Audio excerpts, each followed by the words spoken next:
Microphone test. Yep, it's working.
Testing once again.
I just want to say I'm bored of doing absolutely nothing and I still want to talk while the stream is loading.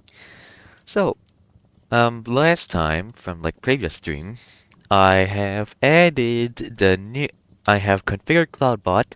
CloudBot CloudBot should be better again, and also also adjusted the loyalty points. So basically, that means the more like you engage on the stream, the more well, like not the more you, but if you engage on the stream, you get 5 points per each minute you've engaged with the stream. And then you can use these points to buy like little stuff. I'm not going to plan to like add any stream perks, so the only stuff you can buy is just you can now fart on stream. You can fart on stream. Hang on while I adjust this. Um,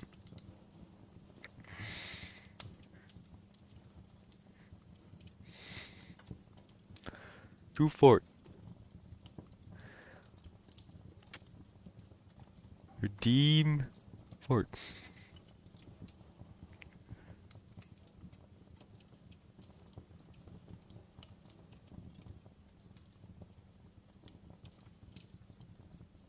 I will now poof away,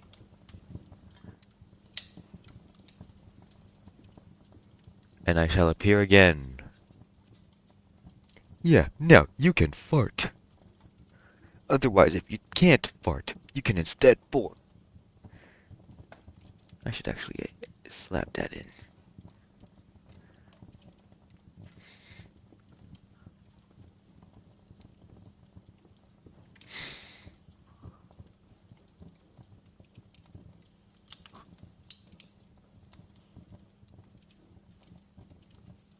Yeah.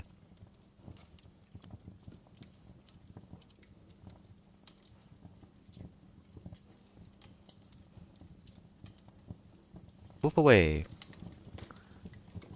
And then back on. Hey. No, I won't do it all the way because we're still waiting.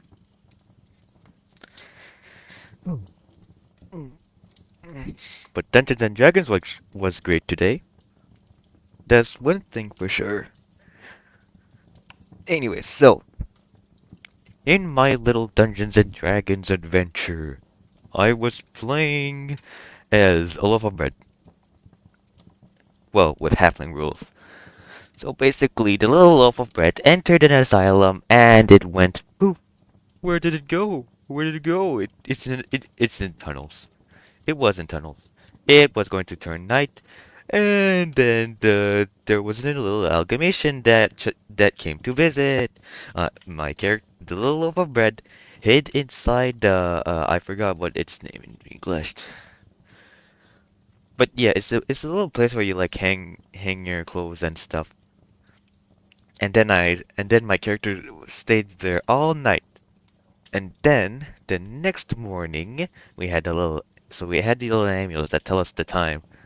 The next morning I kept trying to find the exit, and I eventually found it. But in the other side there was a bunch of cooks. Oh, hi! Oh my god. Yeah. So after that, the loaf of bread has encountered a bunch of cooks, and then it just entered the thing and entered the kitchen without was that it just went into the kitchen. All the cooks were trying to jump in, but then the loaf of bread was like, "Nope, I'm skedaddling away." Slam into the door, open the damn door, and then say hello to my party. But yeah, we're going to wait for more people. Also, this is an English stream.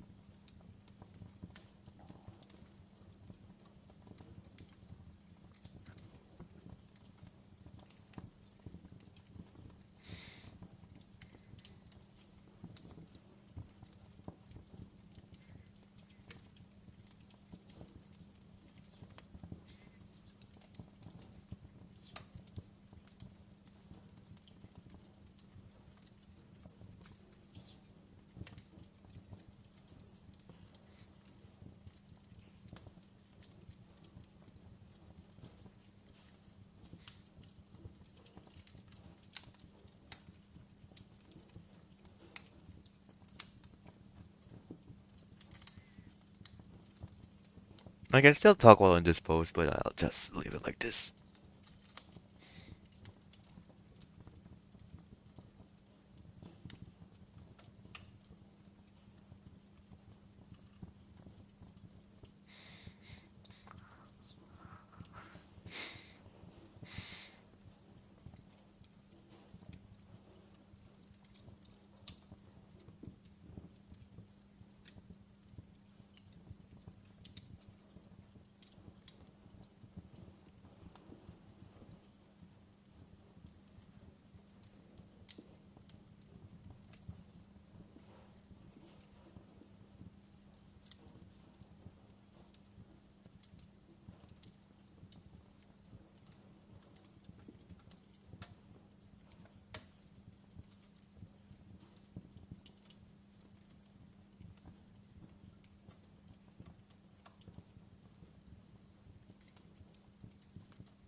I'm aware. But come on, just let the other people join it.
Yeah, so this is how you fart on stream. You just do redeem fart, or you go to the CloudBot website that I've put in the link of the description. Do fart. Otherwise, you can do Borp to redeem Borp, and it's gonna be taking a very long time to even Borp, but at least you get something. At least you get to do some activity while not doing really any activity. Just like how I say cheeseburger all the time.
No. Hey. Yeah, so the stream actually yeah, the reading will time will start at like in 15 minutes. So you yeah, so head out.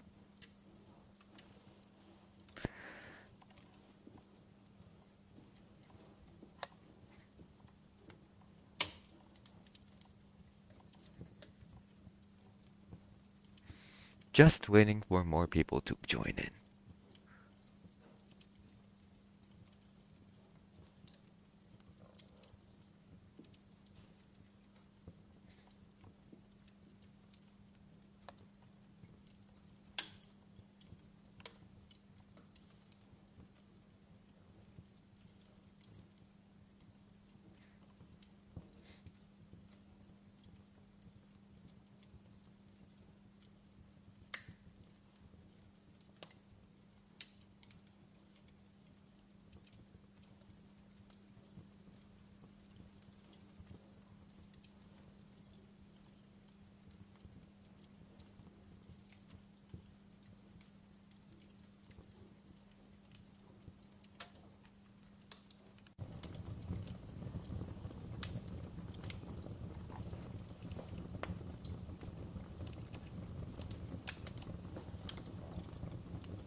Sorry, that was just my fidget spinner hitting on my mic. To be fair, I just wanted to make the fidget spinner star in this part of the episode.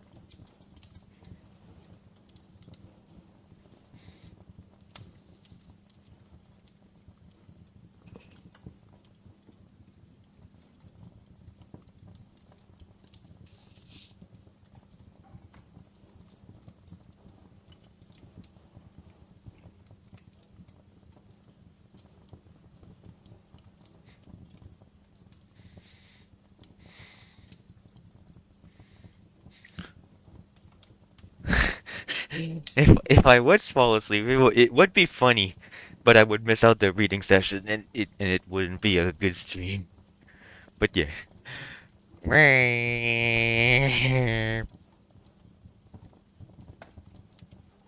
KylomaskGamer snores on stream. Oh my god, it's now a sleeping stream.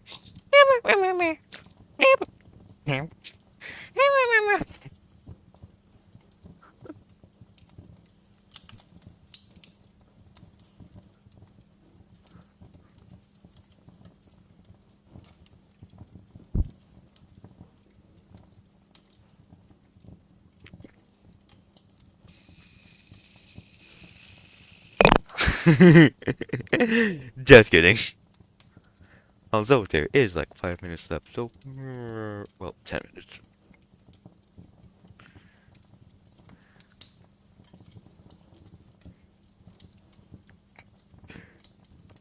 Don't rely on the pose of my character, as they're only a character and not me actually doing something.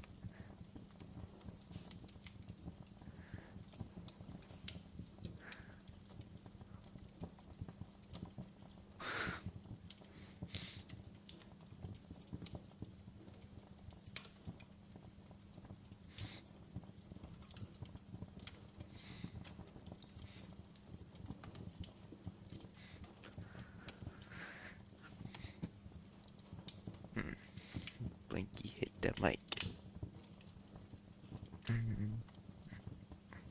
Good thing I used the noise cancelling filter on my OBS Studio.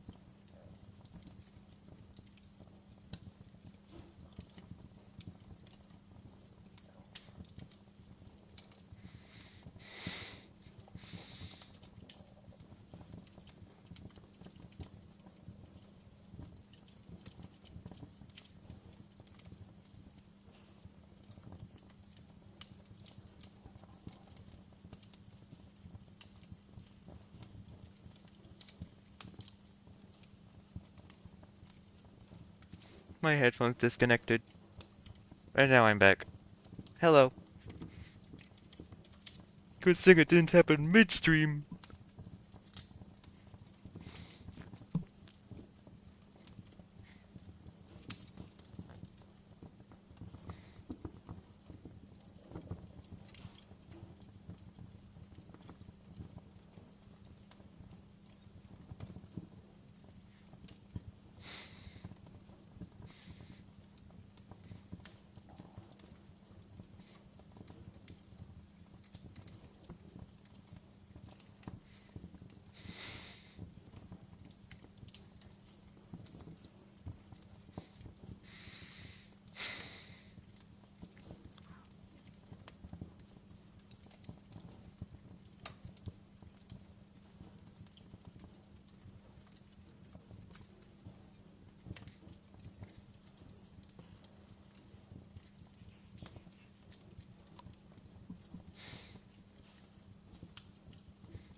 Five more minutes left.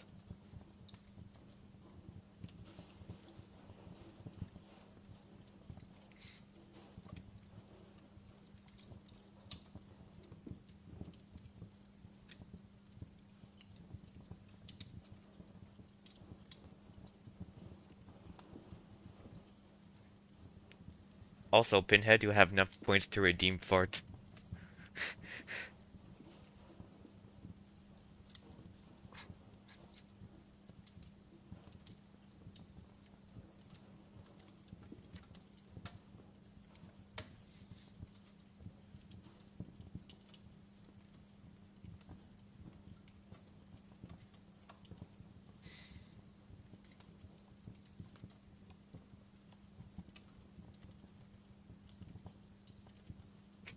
Redeem Fart!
Cheeseburger jump scare!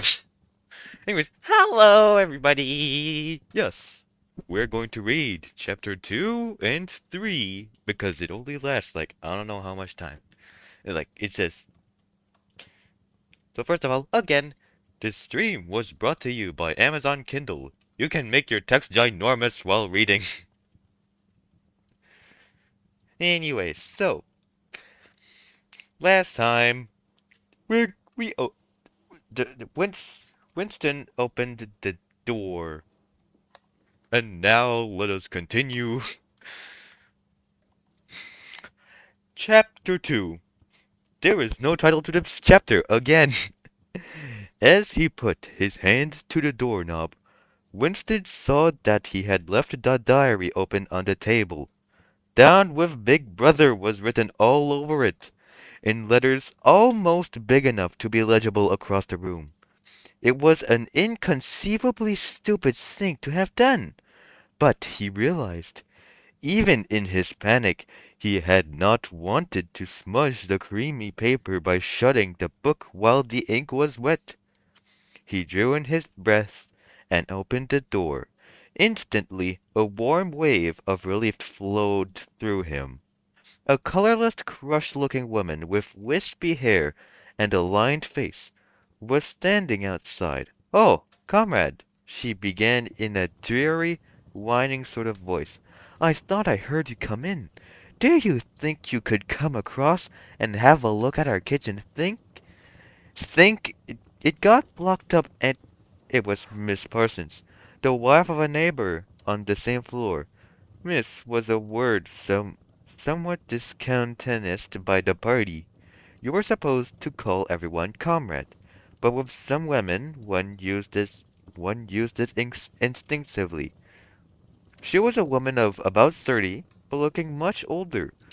One had the impression that there was dust in the creases of her face. Winston followed her down the passage. These amateur repair jobs were an almost daily irritation. Victory mansions were old flats, built in 1930 or thereabouts, and were falling to pieces. The plaster flicked constantly from ceilings and walls, the pipes burst in every hard frost, the roof leaked whenever there was snow, the heating system was usually running at half stream when it was not closed down altogether from motives of economy. Repairs, except what you could do for yourself, had to be sanctioned by remote committees, which were liable to hold up even the mending of a window pane for 2 years. "Of course, it's only because Tom isn't home," said Miss Parsons vaguely. The Parsons flat was bigger than Winston's, and dingy in a different way. Everything had a battered, trampled on look, as though the place had just been visited by some large violent animal. Games impedi impedimenta hockey sticks, boxing gloves, a burst football, a pair of sweaty shorts turned inside out, lay all over the floor, and on the table there was a litter of dirty dishes and dog-eared exercise books. But on the walls were scarlet banners of the Youth League and the Spies, and a full-sized poster of Big Brother. There was the usual boiled cabbage smell common to the whole building, but it was shot through by a sharpener reek of sweat, which one knew this at the first sniff. Though it was hard to say how, was the sweat of some person not present at the moment. In another room, someone with a comb and a piece of toilet paper was trying to keep tune with the military music, which was still issuing from the telescreen. "It's the children," said Miss Parsons, casting a half apprehensive glance at the door. "They haven't been out today. And of course," she had a habit of breaking off her sentences in the middle, "the kitchen sink was full, nearly to the brim, with filthy, greenish water which smelt worse than ever of cabbage." Winston knelt down and examined the angle joint of the pipe. He hated using his hands, and he hated bending down, which was always liable to start him coughing. Miss Parsons looked on helplessly. "Of course, if Tom was home, he'd put it right in a moment," she said. "He loves anything like that. He's ever so good with his hands. Tom is." Ooh, Gaster, Gaster Blaster, Wingding Gaster. Parsons was Winston's fellow employee at the Ministry of Truth. He was a faddish but active man of paralyzing stupidity, a mass of imbecile enthusiasms, one of those completely unquestioning, devoted judges on whom, more even than on the thought police, the stability of the party depended.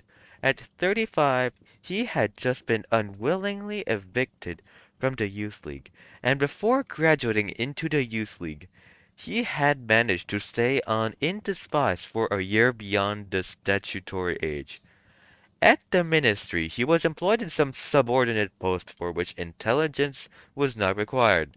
But on the other hand, he was a leading figure on the sports committee and all the other committees engaged in organizing community hikes, spontaneous demonstrations, saving campaigns, and voluntary activities generally.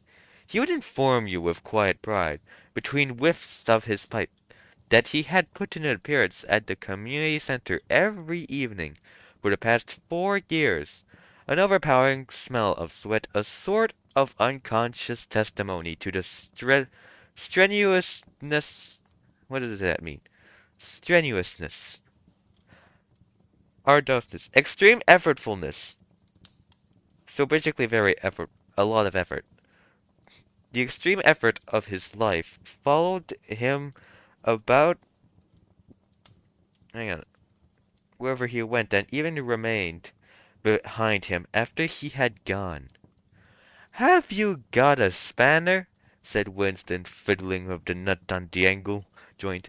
"A spanner," said Miss Parsons, immediately becoming invertebrate. "I don't know. I'm sure perhaps the children—" There was a trampling of boots and another blast on the coombe, as the children charged into the living room.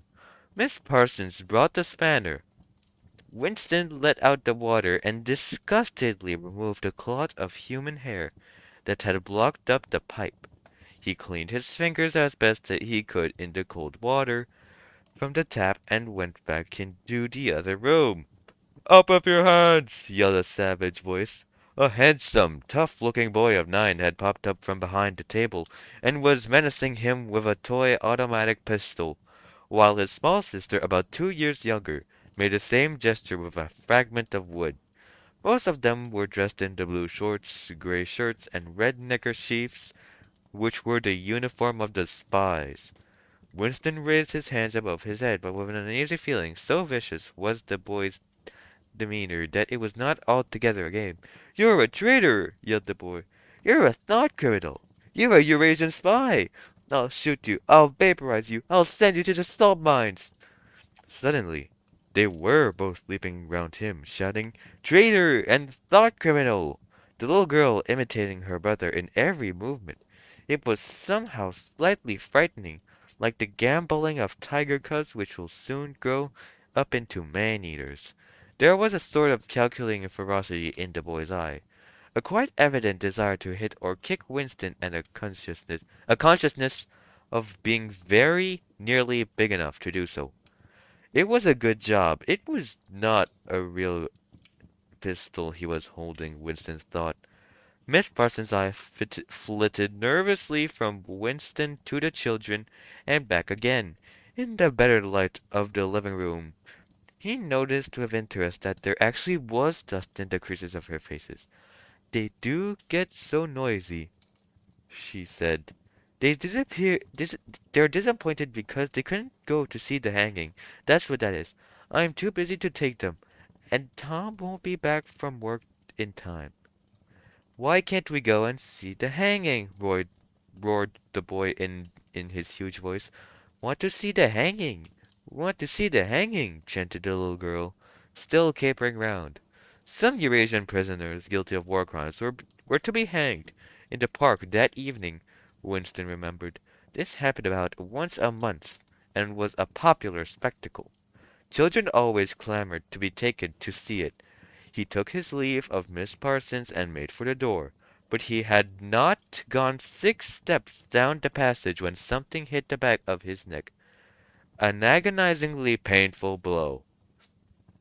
It was as though a red-hot wire had been jabbed into him. He spun round just in time to see Miss Parsons dragging her son back to the doorway, while the boy pocketed a catapult. Goldstein! Bellowed the boy as the door closed on him. But what most struck Winston was the look of helpless fright on the woman's grayish face. Back in the Back in the flat, he stepped quickly past the telescreen and sat down at the table again, still rubbing his neck. The table from the telescreen had stopped. Instead, a clipped military voice was reading out, with a sort of brutal relish, a description of the armaments of the new floating fortress which had just been anchored between Iceland and the Faroe Islands. With those children, he thought, the wretched woman must lead a life of terror. Another year, 2 years, and they would be watching her night and day for symptoms of unorthodoxy. Nearly all children nowadays were horrible. What was worst of all was that by means of such organizations as the spies, they were sys- systemically systemically turned into ungovernable little savages, and yet this produced in them no tendency whatever to rebel against the discipline of the party. On the contrary, they adored the party and everything connected with it. The songs, the processions, the banners, the hiking, the drilling with dummy rifles, the yelling of slogans, the worship of Big Brother. It was all a sort of glorious game to them. All their ferocity was turned outwards against the enemies of the state, against foreigners, traitors, saboteurs, thought criminals. It was almost normal for people over 30 to be frightened of their own children. And with good reason, for hardly a week passed in which the Times did not carry a paragraph describing how some eavesdropping little sneak child hero was the phrase generally generally used, had overheard some compromising remark, and denounced its parents to the thought police. The sting of the catapult bullet had worn off. He picked up his pen half-heartedly, wondering whether he could find something more to write in the diary. Suddenly he began thinking of O'Brien again. Years ago. How long was it? 7 years it must be. He had dreamed that he was walking through a pitch-dark room and someone sitting to one side of him. He said as he passed, "We shall meet in the place where there is no darkness." It was said very quietly, almost casually, a statement, not a command. He had walked on without pausing. What was curious was that at the time, in the dream, the words had not made much impression on him. It was only later and by degrees that they had seemed to take on significance. He could not now remember whether it was before or after having the dream that he had seen O'Brien for the first time, nor could he remember when he had first identified the voice as O'Brien. But at any rate the identification existed. It was O'Brien who had spoken to him out of the dark. Winston had never been able to feel sure even after this morning's flash of the eyes. It was still impossible to be sure whether O'Brien was a friend or an enemy, nor did it even seem to matter greatly. There was a link of understanding between them, more important than affection or partisanship. "We shall meet in the place where there is no darkness," he had said. Winston did not know what it meant, only that in some way or another it would come true. The voice from the telescreen paused. A trumpet call, clear and beautiful, floated into the stagnant air. The voice continued raspingly. "Attention! Your attention, please! A news flash has this moment arrived from the Malabar front. Our forces in South India had won a glorious victory. I am authorized to say that the action we are now reporting may well bring the war within measurable distance of its end." Here is the news slash bad news coming, thought Winston, and sure enough, following on a gory description of the annihilation of a Eurasian army, with stupendous figures of killed and prisoners, came the announcement that, as from next week, the chocolate ration ration would be reduced from 30 grams to 20. Oh boy, that's horrible. Winston belched again. The gin was wearing off, leaving a deflated feeling. The telescreen, perhaps to celebrate the victory, perhaps to drown the memory of the lost chocolate, crashed into Oceana. Tis for thee. You were supposed to stand to attention. However, in his present position, he was invisible. Oce Oceania, tis for tea gave way to lighter music. Winston walked over to the window, keeping his back to the telescreen. The day was still cold and clear. Somewhere far away, a rocket bomb exploded with a dull, reverberating roar. About 20 or 30 of them a week were falling on London at the present. Down in the street, the wind flapped the torn poster and to fro, and the word INGSOC fitfully appeared and vanished. I N INGSOC. Does this have an actual pronunciation? INGSOC. INGSOC is the political ideology of the totalitarian government of Oceania in George Orwell's dystopian novel 1984. The sacred principles of Ingsoc. Oh, I can pronounce it as Ingsoc. The sacred principles of Ingsoc. Newspeak doublethink the mutability of the past. He felt as though he were wandering in the forest of the sea bottom, lost in a monstrous world where he himself was the monster. He was alone. The past was dead. The future was unimaginable. What certainly had he... Hang on. What certainty had he that a single human creature now living was on his side? And what way of knowing that the dominion of the party would not endure forever? Like an answer, the three slogans on the white face of the Ministry of Truth came back to him. War is peace. Freedom is slavery. Ignorance is strength. He took a 25-cent piece out of his pocket. There, too, in tiny clear lettering, the same slogans were inscribed, and on the other face of the coin, the head of Big Brother. Why wouldn't it be? Even from the coin of the eyes, even the coin the eyes pursued you. On coins, on stamps, on the cover of books, on banners, on posters, and on the wrappings of a cigarette packet, everywhere.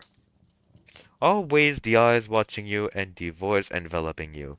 Asleep or awake, working or eating, indoors or out of doors, in the bath or in bed, no escape. Nothing was your own except a few cubic centimeters inside your skull.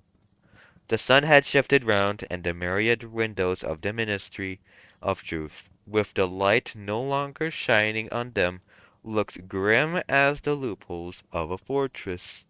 His heart quailed before the enormous pyramidal shape. It was too strong. It could not be stormed. 1,000 rocket bombs would not batter it down. He wondered again for whom he was writing the diary. For the future, for the past, for an age that might be imaginary. And in front of him there lay not death, but annihilation. The diary would be reduced to ashes around himself, to vapor. Only the thought police would read what he had written before they wiped it out of existence and out of memory. How could you make an appeal to the future when not a trace of you, not even an anonymous word scribbled on a piece of paper, could physically survive? The telescreen struck 14. He must leave in 10 minutes. He had to be back at work by 14:30. Curiously, the chiming of the hour seemed to have put a new heart on him. He was a lonely ghost, uttering a truth that nobody would ever hear, but so long as he uttered it, in some obscure way the continuity was not broken. It was not by making yourself heard, but by staying sane that you carried on the human heritage.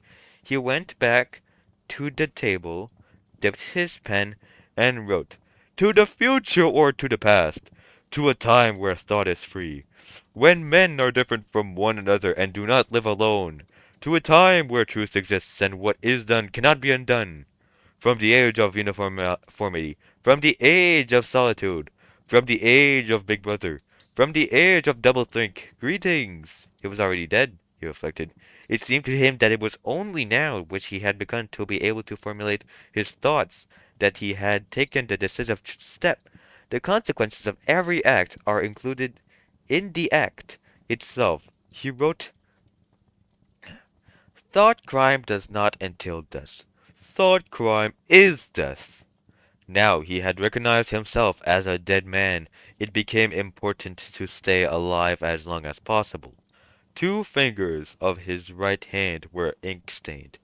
It was exactly the kind of detail that might betray you. Some noisy zealot in the ministry, a woman probably, someone like the little sandy-haired woman on the or the dark-haired girl from the fiction department, might start wondering why he had been writing during the lunch interval, why he had used an old-fashioned pen, what he had been writing, and then drop a hint in the appropriate quarter. He went to the bathroom and carefully scrubbed the ink away with the gritty dark brown soap, which rasped your skin like sandpaper and was therefore well adapted for this purpose. He put the diary away in the drawer. It was quite useless to think of hiding it, but he could at least make sure whether or not its existence has been discovered. A hair laid across the page ends was too obvious.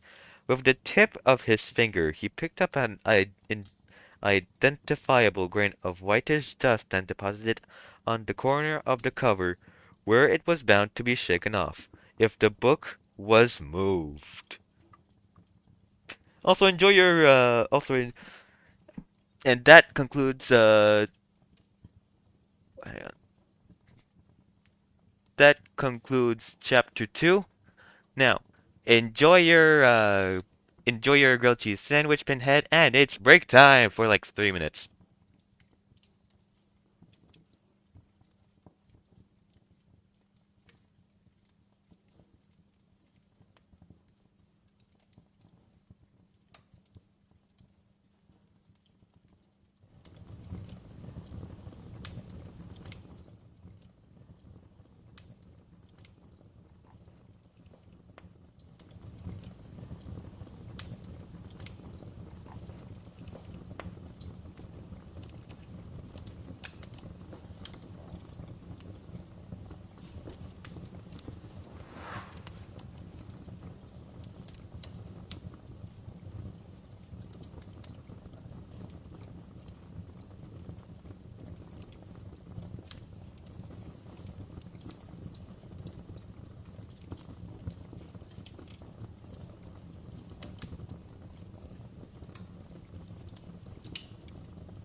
We're still recording? Oh, we're still recording. Oh, hello. Yeah, again, it's only we only finished chapter 2. We still have like a little few minutes left. And hey, my little Kindle here, my little Amazon Kindle says 17 minutes for chapter 3. So, we won't have time for chapter 4. But it's alright, it's alright. There's always gonna be next stream. Anyways, let us begin the next part of thy chapter. Winston was dreaming of his. Hang on. Chapter 3. This chapter has no title once again. Winston was dreaming of his mother. He must, he thought, have been 10 or 11 years old when his mother had disappeared. She was a tall, statuesque, rather silent woman, with slow movements and magnificent fair hair. His father, he remembered more vaguely, as dark and thin, dressed always in neat dark clothes. Winston remembered especially the very thin soles of his father's shoes and wearing spectacles. And the two of them must evidently have been swallowed up in one of the first great purges of the 50s. At this moment his mother was sitting in some place deep down beneath, with his young sister in her arms. He did not remember his sister at all, except as a tiny, feeble baby, always silent, with large watchful eyes. Both of them were looking up at him. They were down in some subterranean place, the bottom of a well, for instance, or a very deep grave, but it was a place which, already far below him, was itself moving downwards. They were in the saloon of a sinking ship, looking up at him through the darkening water. The fart command is available to be redeemed at all times. There was still air in the saloon. They could still see him, and and he him and he them, but all the while they were sinking down into green waters, which in another moment must hide them from sight forever. He was out in the light and air while they were being sucked down to death, and they were down there before because he was up here. He knew it, and they knew it, and he could see the knowledge in their faces. There was no reproach either in their faces or in their hearts, only the knowledge that they must die in order that he might remain alive, and that this was part of the unavoidable order of things. He could not remember what had happened, but he knew in his dream that in some way the lives of his mother and his sister had been sacrificed to his own. It was one of those dreams which, while retaining the characteristic dream scenery, are a continuation of one's intellectual life, and in which one becomes aware of facts and ideas which still seemed new and valuable after one is awake. The thing that now suddenly struck Winston was that his mother's death, nearly 30 years ago, had been tragic and sorrowful in a way that was no longer possible. Tragedy, he perceived, belonged to the ancient time, to a time when there was still privacy, love, and friendship, and when the members of a family stood by one another without needing to know the reason. His mother's memory tore at his heart because she had died loving him when he was too young and selfish to love her in return, and because somehow, he did not remember how, she had sacrificed herself to a conception of loyalty that was private and unalterable. Such things, he saw, could not happen today. Today there was fear, hatred, and pain, but no dignity of emotion, no deep or complex sorrows. All this he seemed to be seeing this in the large eyes of his mother and his sister, looking up at him through the green water, hundreds of fathoms down and still sinking. Suddenly he was standing on short, springy turf on a summer evening when the slanting rays of the sun gilded the ground. The landscape that he was looking at recurred so often in his dreams that he was never fully certain whether or not he had seen it in the real world. In his walking thoughts he called it the Golden Country. It was an old rabbit-bitten pasture, with a foot track wandering across it and a molehill here and there. In the ragged hedge on the opposite side of the field the boughs of the elm trees were swaying very faintly in the breeze, their leaves just stirring in dense masses like women's hair. Somewhere near at hand, though out of sight, there was a clear, slow-moving stream where dace were swimming in the pools under the willow trees. The girl with dark hair was coming towards them across the field. With what seemed a single movement, she tore off her clothes and flung them disdainfully aside. Her body was white and smooth, but aroused no desire in him. Indeed, he barely looked at it. What overwhelmed him in that instant was admiration for the gesture with which she had thrown her clothes aside. With its grace and carelessness it seemed to annihilate a whole culture, a whole system of thought, as though Big Brother and the party and the thought police could all be swept into nothingness by a single splendid movement of the arm. That too was a gesture belonging to the ancient time. Winston woke up with the word Shakespeare on his lips. The telescreen was giving forth an ear-splitting whistle, which continued on the same note for 30 seconds. It was not 7:15, getting up time for office workers. Winston wrenched his body out of bed, leap, hang on, out of bed naked, for a member of the outer party received only 3,000 clothing coupons annually, and a suit of pajamas with 600 and sized, a dingy singlet and a pair of shorts that were lying across a chair. The physical jerks would begin in 3 minutes. The next moment he was doubled up by a violent coughing fit, which nearly always attacked him soon after waking up. It emptied his lungs so completely that he could only begin breathing again by lying on his back and taking a series of deep gasps. His veins had swelled with the effort of the cough, and the varicose ulcer had started itching. 30 to 40 group? Yep, a piercing female voice. 30 to 40 group? Take your places, please. 30s to 40s.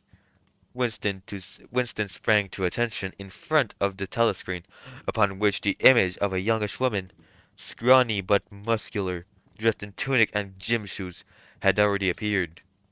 Arms bending and stretching, she rapped out. Take your time by me. 1, 2, 3, 4. 1, 2, 3, 4. Come on, comrades. Put a bit of life into it. 1, 2, 3, 4. 1, 2, 3, 4. The pain of the coughing fit had not quite driven out of Winston's mind. The impression made by his dream and the rhythmic movements of the exercise restored it somewhat, as he mechanically shot his arms back and forth, wearing on his face the look of grim enjoyment which was considered proper during the physical jerks. He was struggling to think his way backward into the dim period of his early childhood.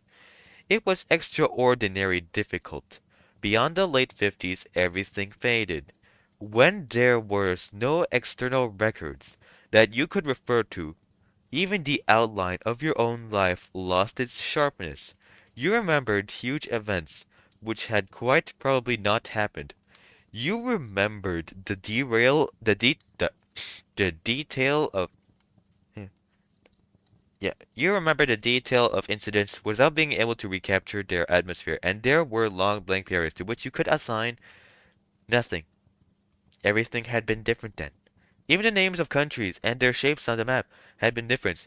Airstrip 1, for instance, had not been so called in those days. It had been called England or Britain, though London, he felt fairly certain, has always been called London. Winston could not definitely remember a time when his country had not been at war, but it was evident that there had been a fairly long interval of peace during his childhood, because one of his early memories was of an air raid which appeared to take everyone by surprise. Perhaps it was the time when the atomic bomb had fallen on Colchester. He did not remember the raid itself, but he did remember his father's hand clutching his own as they hurried down, down, down to some place deep in the earth, round and round a spiral staircase which rang under his feet, and which finally so wearied, not to be confused with worried, his legs that he began whimpering, and they had to stop and rest. His mother, in her slow, dreamy way, was following a long way behind them. She was carrying his baby sister, or perhaps it was only a bundle of blankets that she was carrying. He was not certain whether his sister had been born then. Finally, they had emerged to a noisy, crowded place which he had realized to be a tube situation. There were people sitting all over the stone-flagged floor, and other people packed tightly together were sitting on metal bunks, one above the other. Winston and his mother and father found themselves a place on the floor, and near them an old man and an old woman were sitting side by side on a bunk. The old man had on a decent dark suit, and a black cloth cap pushed back from very white hair. His face was scarlet, and his eyes were blue and full of tears. He reeked of gin. It seemed to breathe out of his skin in place of sweat, and one could have fancied the tears welling from his eyes were pure gin. But though slightly drunk, he was also suffering under some grief that was genuine and unbearable. In his childish way, Winston grasped that some terrible thing, something that was beyond forgiveness and could never be remedied, had just happened. It also seemed to him that he knew what it was. Someone whom the old man loved, a little granddaughter, perhaps had been killed. Every few minutes the old man kept repeating, "We didn't ought to have trusted him. I said so. Ma, didn't I? That's what comes of trusting him. I said so all along. We didn't ought to have trusted the buggers." But which buggers they didn't ought to have trusted Winston could not now remember. Since about that time, war had been literally continuous, though strictly speaking it had not always been the same war. For several months during his childhood there had been confused street fighting in London itself, some of which he remembered vividly. But to trace out the history of the whole period, to say who was fighting whom at any given moment who had been utterly impossible, since no written record and no spoken word ever made mention of any other alignment from hang on, any other alignment than the existing one. At this moment, for example, in 1984, if it was 1984, Oceania was at war with Eurasia and in an alliance with Eastasia. In no public or private utterance was it ever admitted that the three powers had at any given time be grouped along different lines. Actually, as Winston well knew, it was only 4 years since Oceania had been at war with Eastasia and in alliance with Eurasia. But that was merely a piece of furtive knowledge which he happened to possess because his memory was not satisfactorily under control. Satisfactorily good enough for a particular purpose. The job requires a satisfactory, so just amazing. Not satisfactorily under control. Officially, the change of partners had never happened. Oceania was at war with Eurasia, therefore Oceania had always been at war with Eurasia. The enemy of the moment always represented absolute evil, and it followed that any past or future agreement with him was impossible. The frightening thing, he reflected for the 10,000th time as he forced his shoulders painfully backwards, with hands on hips that were gyrating their bodies from the waist, an exercise that was supposed to be good for the back muscles. The frightening thing was that it might be all true. If the party could thrust its hand into the past and say of this department and say no, and say of this or that event, it never happened, that surely was more terrifying than mere torture and death. The party said that Oceania had never been in alliance with Eurasia. He, Winston Smith, knew that Oceania had been in alliance with Eurasia as short a time as 4 years ago. But where did that knowledge exist? Only in his own consciousness, which in any cases must soon be annihilated. And if all others accepted the lie which the party imposed, if all records told the same tale, then the lie passed into history and became truth. Who controls the past? Ran the party slogan. Controls the future. Who controls the present? Controls the past. And yet the past, though of its nature alterable, never had been altered. Whatever was true now was true from everlasting to everlasting. It was quite simple. All that was needed was an unending series of victories over your own memory. Reality control, they called it in newspeak, doublethink. Stand easy, barked the instructress, a little more genially. Winston sank his arms to his sides and slowly refilled his lungs with air. His mind slid away into the labyrinthine world of doublethink. To know and not to know. To be or not to be. To know and not to know. To be conscious of complete truthfulness while telling carefully constructed lies. To hold simultaneously two options which can sell doubt no hang on. Which can sell doubt, knowing them to be contradictory and believing in both of them. To use logic against logic. To repudiate immorality while laying claim to it. To believe that democracy was impossible and that the party was the guardian of democracy. To forget whatever it was necessary to forget. Then to draw it back into memory again at the moment when it was needed. And then promptly to forget it again. And above all, to apply the same process to the process itself. That was the ultimate subtlety. Consciously to induce unconsciousness, and then once again to become unconscious of the act of hypnosis you had just performed. Even to understand the word doublethink involved the use of doublethink. The instructress had called them to attention again. And now let's see which one of us can touch our toes, she said enthusiastically. Right over from the hips, please, comrades. 1, 2, 1, 2.